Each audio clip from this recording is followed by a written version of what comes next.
You don't need motivation. It's great if it arrives. It's some extra fuel on the fire, but discipline is the thing that you need. What would you tomorrow want you today to do? You tomorrow would want you to keep that promise to yourself. There has to be something. This is what I'm talking about now, because this isn't a hack. This has to be in you. Something in you has to wake up. And usually the only person that can wake it up is you. Sometimes you can read a David Goggins book because I was all this and then a lot more of up. But if you don't have a little flame, just barely, you're done. I can't light it for you. And that's the harsh reality of this life that I want to get across so fucking bad. You can watch me, you can watch you, you can watch Rogan and Cameron Haynes, all these motherfuckers. You can go to Tony Robbins's bull, all this shit. If you could keep going back and keep spending money and spending money and spending money with no results, you can wonder, wow, maybe let me go try out David Goggins.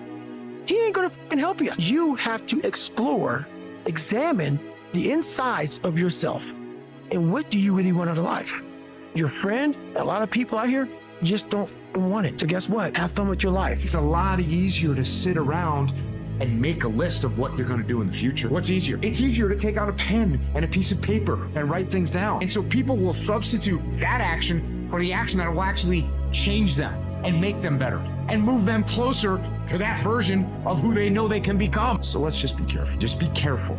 Be careful of getting caught in that planning phase of who you can become. Be careful of that planning phase, because the planning phase should be about 3 seconds long. And it's time to go get after it. When you want to achieve the highest goal of all time, you are going to have to learn how to get your ass kicked all the way up that damn mountain. If I want to be way up here, it's going to take a bunch of small micro failures along the way. But you have to understand that is part of the process. The reality is, when you do things that are easy in life, you don't value them as much. When you do things that are difficult and that require you to dig really deep, then you value them more. It's easy to quit. It's easier to try something that's already been done before. It's harder when you don't know what the end result will be. It's harder when you face the uphill challenge and you deal with it, face it head on. It's where you build confidence in yourself. That's where you build your own self-esteem. Things are given to you.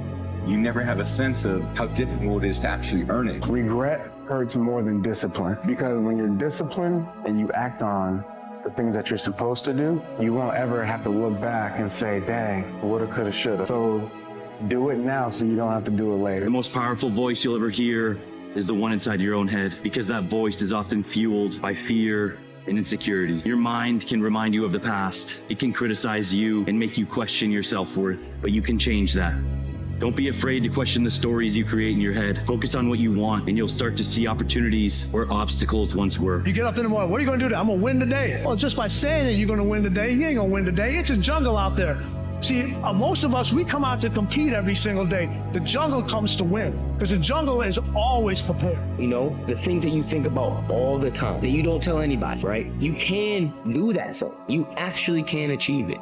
And you should believe in yourself. You should believe in those things, because they're there for a reason. They're not in your mind. They're not in your heart just to be there. Whenever you feel negative or unhappy about anything, you say, wait a minute, I'm responsible for my life. I'm responsible for what happens.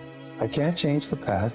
I'm not going to spend a second worrying about the past. Your time is limited, so don't waste it living someone else's life. Don't be trapped by dogma, which is living with the results of other people's thinking. Don't let the noise of others' opinions drown out your own inner voice. And most important, have the courage to follow your heart and intuition. They somehow already know what you truly want to become. Everything else is secondary. Your biggest enemy is you. People don't understand it's you against you. The only person that gets in your way is you. Nobody else. Stuck is a signal that you've stopped growing. And when most people feel stuck, they don't understand that it's tied to a fundamental need for growth. We believe it's an existential crisis and we blow up our lives. For most human beings, what actually will get you feeling like you're not stuck is having something in the future that you're looking forward to. Learning anything gets you back in touch with a fundamental need. It makes you start to feel like things are moving. And from that place of feeling a little bit more empowered, you'll be able to make better decisions about what big things need to change in your life. Your current situation is not your final destination. There's more to your life. And I know right now it's hard for you to believe that, but I need you to believe it. Like, everything you're currently facing is building you for something greater. You're more than your struggles. You're more than your pain.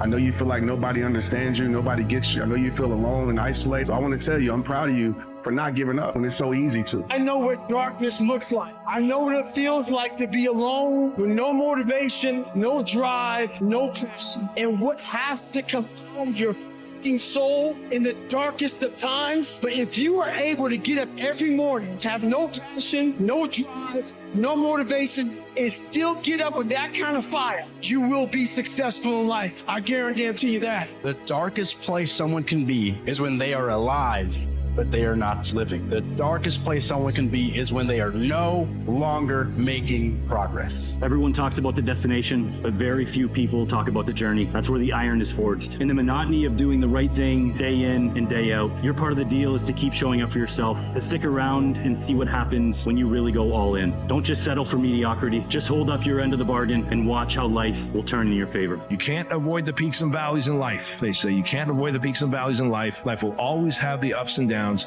so make peace with it. How hard are you really working? I don't know about you, but I don't encounter many people who are completely committed to their craft. In our society where it is very unpopular to have a sickening, completely committed, dedicated work ethic, it's not the norm. I believe people who think this way don't know what it's like to push yourself to the limits, don't know what it's like to work your absolute best, give everything you have, sacrifice, commit, work hard, and that feeling of growth, of progress, of even reaching a milestone in your journey. How amazing that feels.